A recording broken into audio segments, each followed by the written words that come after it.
Hello guys, in this video I'm going to be showing you how I made this gorgeous cheetah print star cake. Or is it leopard print? I still don't know how to tell the difference. Anyway, here I'm starting out with an 8-inch chocolate sponge and I'm filling it with my chocolate Swiss meringue buttercream, and I swirled some semi-sweet ganache in between each layer. I definitely have elevated my flavors since I started my business. Like back in the day, I would make my chocolate ganache with dairy milk and cream. That's it.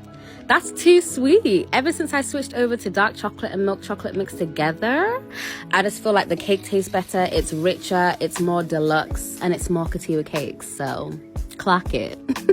To cut my star shape, I used my Cricut to make this template, and it was really easy just to cut around the template. I don't know if you guys remember the first star cake I did, but boy did I struggle carving that thing. Oh, I definitely learned from my mistakes. Instead of using a serrated knife, I just used a sharp, straight knife. The template really helped, and obviously work on a chilled cake. When the cake is cold, it's easier to cut. This is what the cake looked like after I cut out all of the slices, and look at those layers, guys. Oh my days. Onto the crumb coat, I used that chocolate buttercream to cover the outside, and because there's 6 sides, it takes 6 times as long, I'm telling you.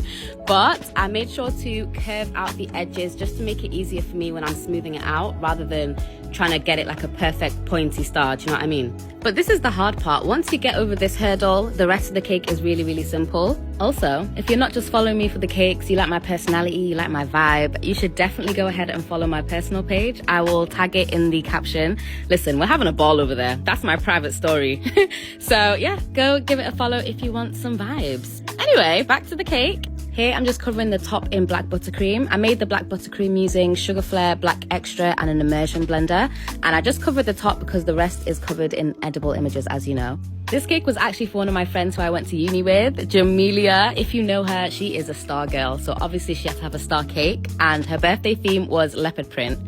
That is such a sexy theme! I got 3 10-inch by 7-inch edible images from cakeshop.com, and that was just enough to cover this 8-inch star cake, so now you know.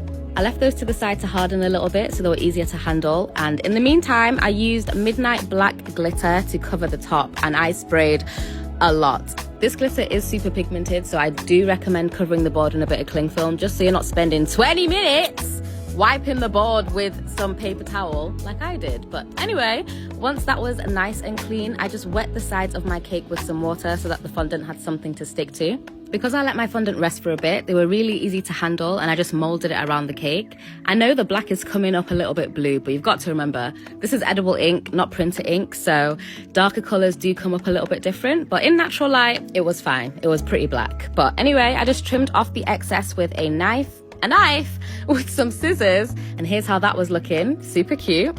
Now onto the piping. I used my 4B piping tip for the shell borders, and I literally just piped like I normally would, but I did kind of change my angle just to make sure that you could really see the defined points, if that makes sense. Now Miss Jamelia girl is extra, and she wanted gold piping, so I had to make sure the piping was super hard. I used a teeny tiny brush and I painted in all the crevasses until it was shiny gold, which took forever by the way, but it looks amazing. To cover up any gaps, I went in with a reverse shell border. Somebody commented I was waiting for the reverse shell border, because you already know that's one of my favorite piping techniques. I love it. Once I mastered it, I never let go. I finished off the cake with this cake topper that I made using my Cricut Joy Extra, and obviously extra glitter. You can't have enough glitter.